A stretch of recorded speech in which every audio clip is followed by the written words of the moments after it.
System presents Telephone Time.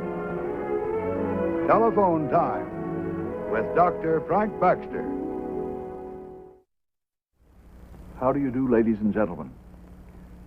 Have you two ever had the strange experience of going into a room new to you, with a sudden feeling that you'd been there before, and that you recognize every bit of furniture, every picture? This is a familiar experience, so common that it has a name, déjà vu. It's one of the curious things that happen to people for which there's no very easy explanation, and there are many such things. Now, this strange story that we're about to tell you was first written down by a distinguished American of the 19th century, Robert Dale Owen.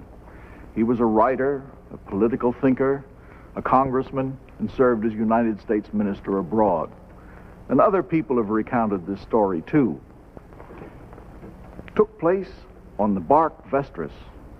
Robert Norrich, master, 16 days out of Plymouth, England, bound west across the Atlantic for Boston in the spring of the year 1828. This is the way the tale runs, and we call it the Vestris.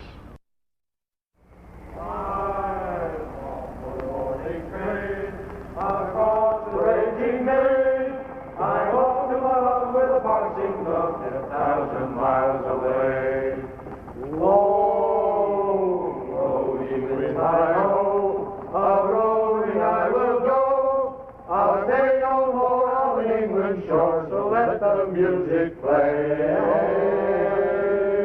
I'm off for the morning train across the raging main. I'm off to my love with a boxing glove 10,000 miles away.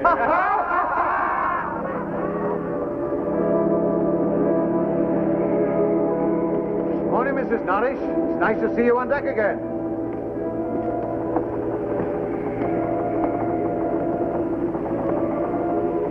Are you feeling better, my dear? I was just saying to the captain how lucky the weather has been for your first voyage. It is not often we get it as good as this, ma'am. We're going to plot our position, Mary. Come and see how much closer you are to those cousins of yours in Boston.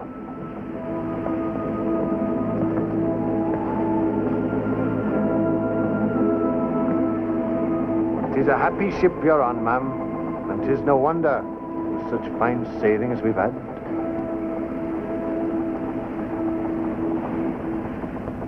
That's where we are, and very good, too.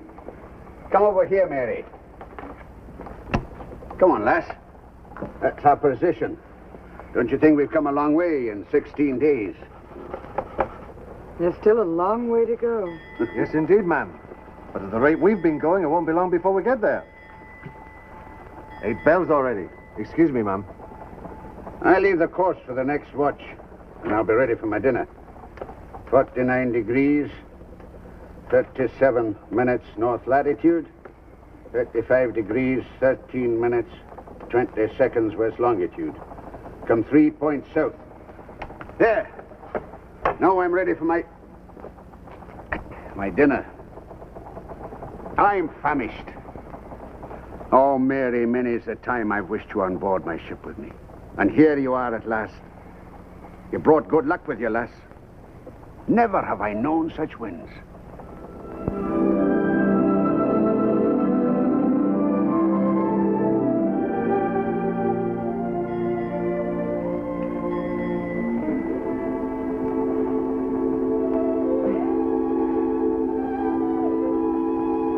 What is it, Mary? 'Tis nothing. It's foolish to say it's nothing. Is it some pain you have? I tell you, 'tis nothing. You didn't eat your dinner again tonight. For days you haven't eaten enough to keep a bird alive. It's not like you to be like this, Mary. Like what? For days I haven't seen you smile. You seem lost in some melancholy world of your own. Are you sure you're not sickening for something? Would I not say so if I were? And if it's not a pain in your body, it must be a pain in your mind.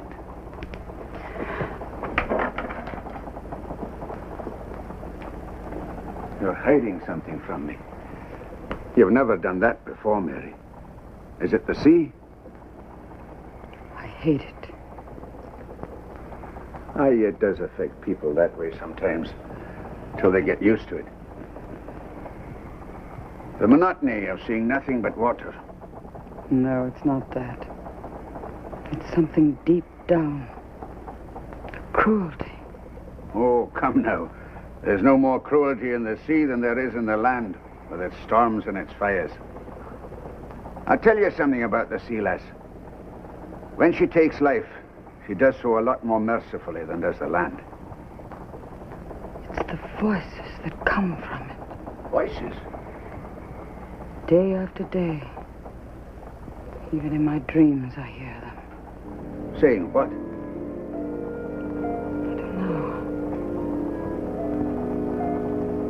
I don't know. They seem to threaten me with something. Ah, you're being fanciful.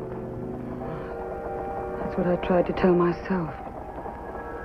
They grow louder every hour, as if the threat were coming nearer.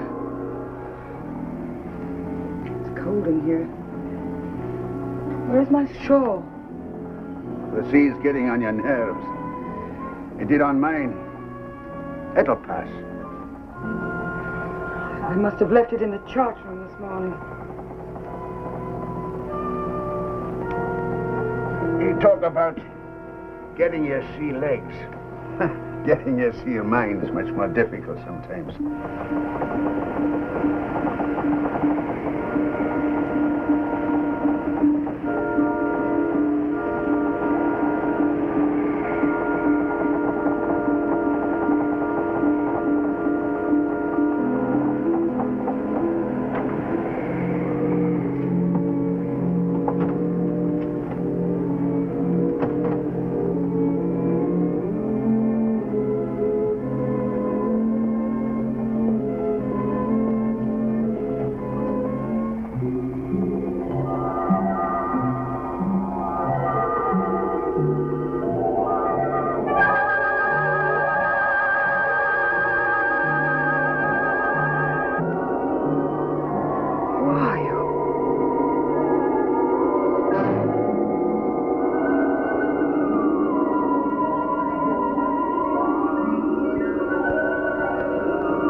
What's going on here, Mr. Lloyd? I heard her cry out, sir, and came in and found her like this. All right, Mary. You're all right now, lass. What happened, Mary? Someone was in here. Who? Who was in here? A man. A stranger. All right, back to work.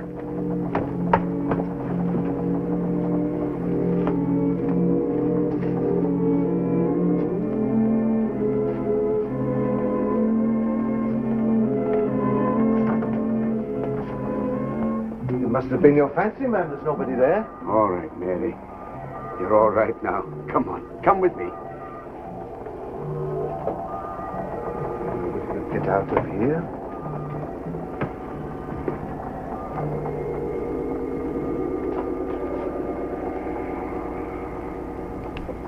Tall and thin.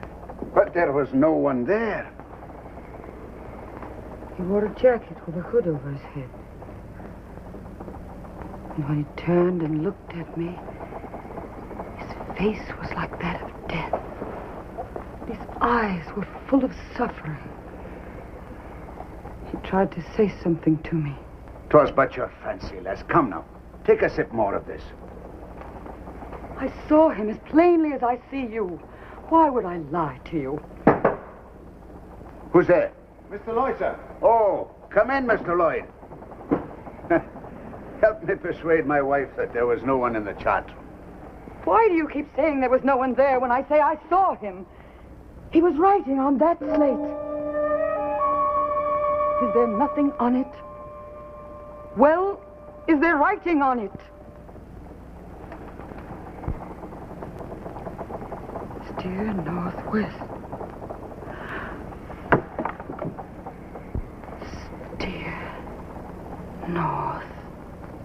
West.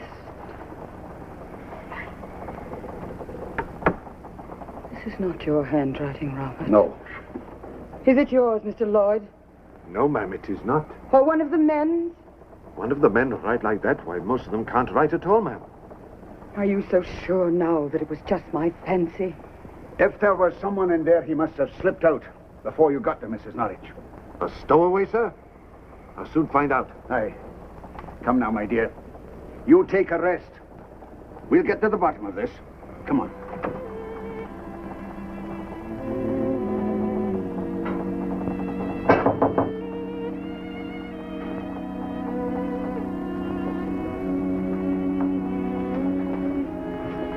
Keep your voice low, Mr. Lloyd. She's sleeping. I searched every nook and cranny in the ship, sir, and there's not a trace of anyone. Did you question the men about the writing? I even made those who can write the words. But nobody knows anything about it, and I'm sure they're speaking the truth. Mr. Lloyd, before I ask you for your solemn word that you did not write this, I will give you mine that I did not do so. As the good Lord is my witness, sir, I did not do that writing. And either there was a stowaway aboard, and he slipped out before you got there and jumped overboard. But what sense does that make? But nobody can stay hidden on this ship for 16 days without leaving a trace. Or else my wife, in her disturbed state of mind. But if she did, it's the first time she's ever written in this hand. I had the same thought too, sir. But why should she write that? Even she knows that to steer northwest is to take us out of the line of shipping and into the ice floes. Aye, there's no sense in that either. Well, what's to be done now, sir? What else but wait till the truth of the matter comes out. I'll keep this here. Aye, aye, sir. There's another one in the chart room. Yes. Yes. Yes. Yes, I hear you. Yes. Steer north, west.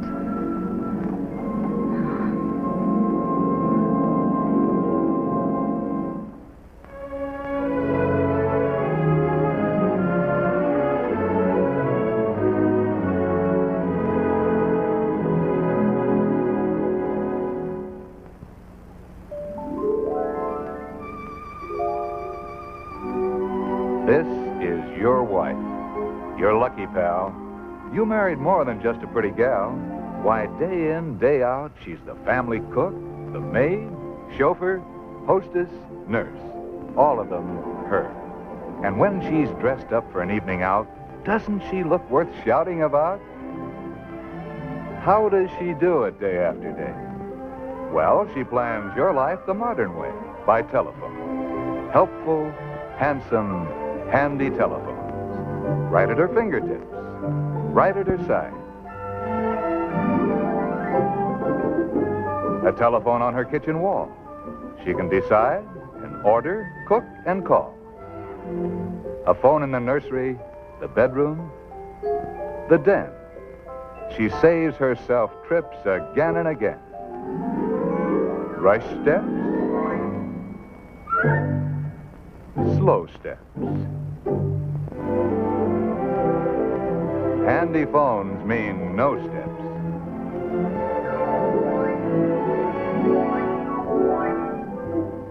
Friends to meet? When? Trains to meet? Where?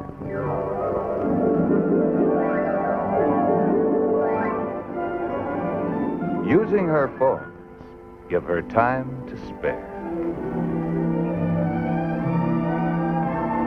New phones, wall phones, bright phones, all phones help ease her way through the busiest day. No wonder she's so wonderful. She uses her telephones to help plan your life.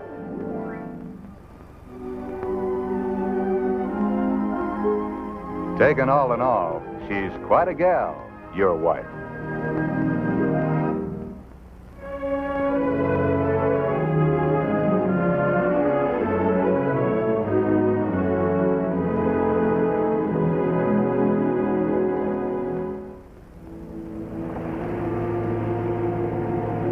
We've had 16 days fair weather, sir, so I suppose we can't complain. Goes in far too quickly for my liking. warrant you've never seen fog close in that fast. True enough, sir. Which, you hear that? Something is moving there. Who is it? Who the blazes are you? Robert! What on earth? Mary, what are you doing here? You'll catch your death of cold. I had to come to ask you Ask me what? if you changed course to northwest. What nonsense is this? Come on, back to your bed this minute. You must have taken leave of your senses. You're acting like a child, leaving your warm bed to go into the cold air. Robert, you haven't answered me. Have you changed course? What did I tell you? You're shivering. Here, swallow this down. Robert! Swallow this down at once.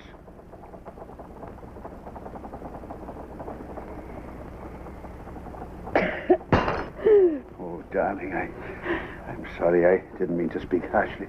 Here, come and sit down. I didn't know you were in pain. No, it's not the pain, Robert.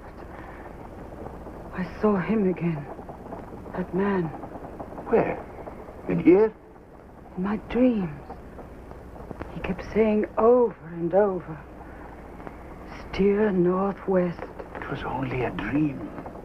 Look on his face, like a soul in torment. And his voice. Oh, Robert, you must do as he says. You must, Robert, you must. Your hands are burning. There's a fever in your eyes. Robert, there's more to this than just a dream. I tell you, it's nothing but the fever in you. And I tell you that if I have a fever, it is because of this, not because I'm sick. Is there nothing I can say to make you believe me? What can I do to make you see sense? I'm warning you, Mary. There's no doctor aboard here to help if you should fall really ill. And that's what you'll do if you don't throw off this wild fancy and look after yourself. And I'm warning you, Robert. If you do not obey the writing on that slate, you'll bring sorrow to all of us. Do you know what would happen if I did that? I'd be taking this ship and every soul aboard her into the mortal danger of the ice floes that come south at this time of year. Do you expect me to do that just because my wife sees things that aren't there and has dreams? Robert, I saw that man. I have heard a voice, and you have seen the writing. There's something at work here. Some power beyond my understanding. I don't know what it is. But I do know more surely than I've ever known anything in my life before. That if we do not obey, we will pay for it in bitter sorrow. Mary, put yourself in my place. I can't do it. It would be unreasonable. You don't understand, Robert. You don't understand. I can do no more. It's in your hands now.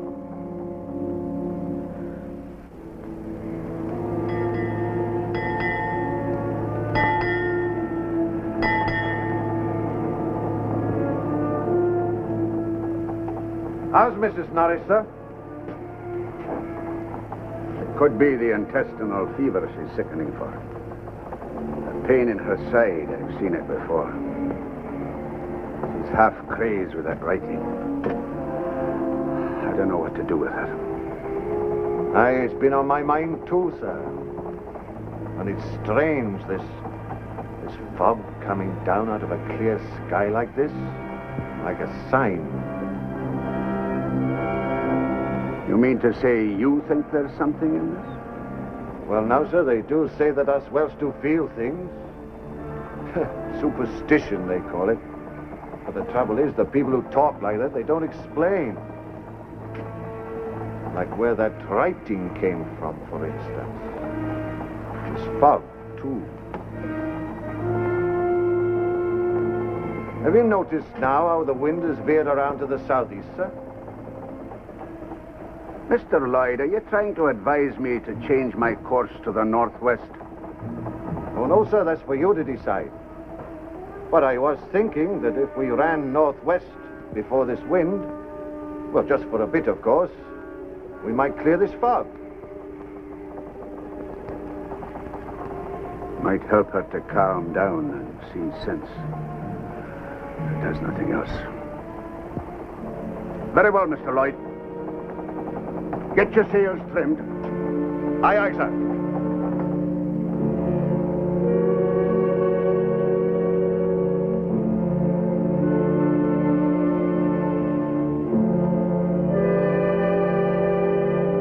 I say it ain't right. We got to do something about it. Here, mate, come here. We're headed too far north, and that's not bad enough. Having a woman aboard's bad luck. We ought to go talk to the captain about it and do something about it right now. You know what we want. Get back on course. This ship ain't headed for Boston. Get back for where you belong. What is it, Mr. Lloyd? You know what it is. They came up here before I could stop them. We got our rights. Right. All right, men. As soon as I get my wife over this attack, I'll turn the ship around. Now get back to what you were doing. Look lively now. Come where you belong. How is she, sir? Mortal sick. I don't know what the end of this is going to be. Right ho! 3 close, starboard bow! Now there'll be no handling the men. I told you having a woman aboard would bring us nothing but bad luck.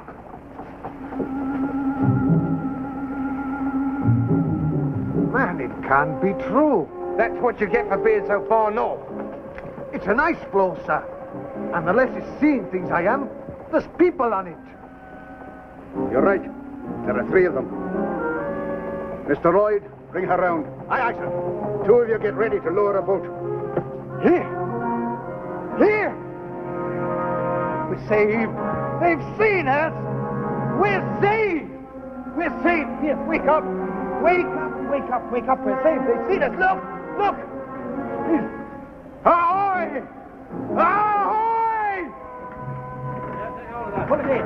Get it in. Hold her back now. Bring her up close to the ship. Come on, lad. First one up. Yeah, give us a hand here, mate. Up with him. Take it easy. All right, we got you, chum. We got Take you. it easy now. Hey, Link. Keep the Lay him down there on the deck. Up with him. All right, sir. All right, sir.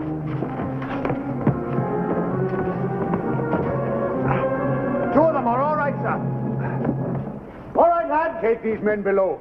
Get some grog from the galley, one of you. Aye, sir. Stand by to bring up the longbow. We'll soon have you fixed up. What was the name of your ship? The Morning Star. Hit an iceberg and foundered. Of the 35 souls on board, we're the only survivors. We were on that ice for a week. God knows how you found us. It was a miracle. Aye, you're right. As I was passing your cabin, sir, I heard your wife call out. Well, you take care of this gentleman, Mr. Lloyd. What you need first is a good hot grog. We'll fix you up some dry clothes after, eh? Thank you, sir. Thank you for everything. You're very welcome, sir. Your friend's going to be all right. They tell me he's coming round.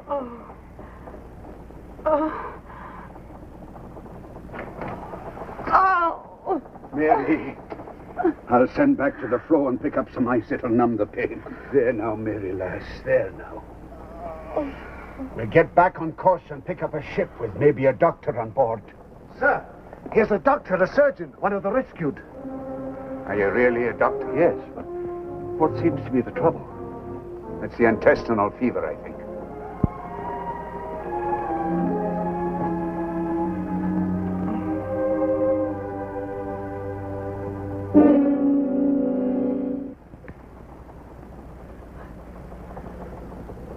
I knew you would come. We'll have you all right in no time. You hear that, Mary? Robert, this is the stranger. That day in the chart room. Don't you remember?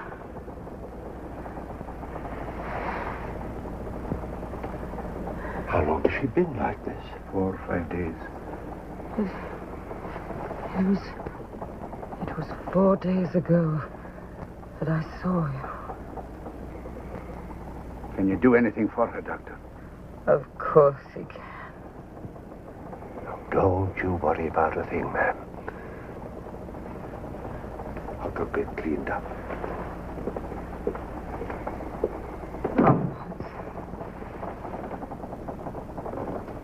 Now will you believe? Will she be all right? Perfectly. She's young and strong. She'll be up and about in a week. Now I'll go see my other patient. Doctor, before you go, would you please write something on this slate? The words are steer northwest. Steer northwest? I don't understand. What? If you please.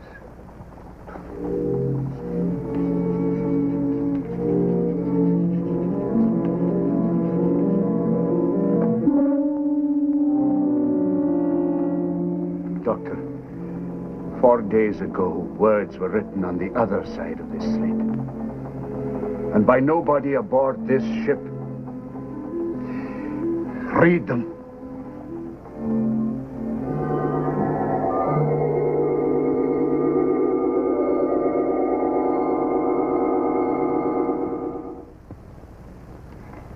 Well, that's what we're told happened on the sailing ship Vestris in the year 1828.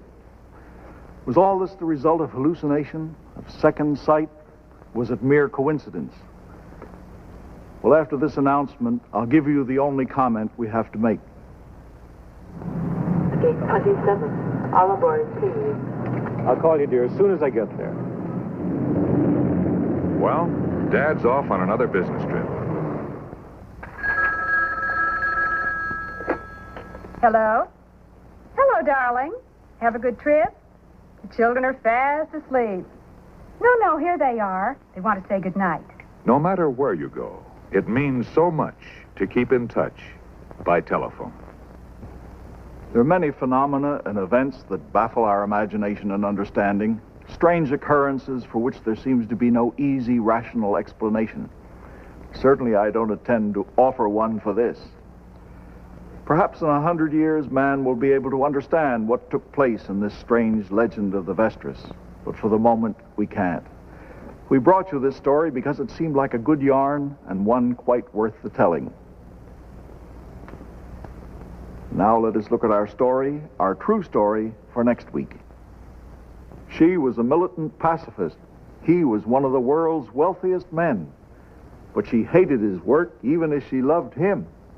When tragedy darkened his life, it was too late for her to help. But she is remembered for something that he did. See Jessica Tandy and Hume Cronin in War Against War. And until it's time for that story, ladies and gentlemen, goodbye.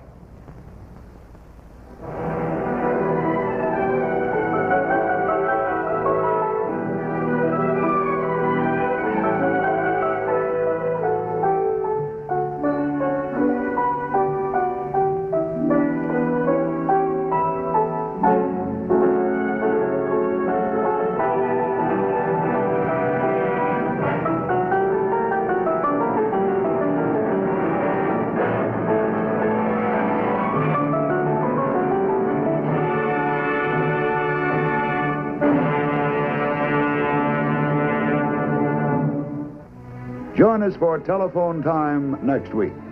Until then, we remain sincerely yours, the Bell Telephone System.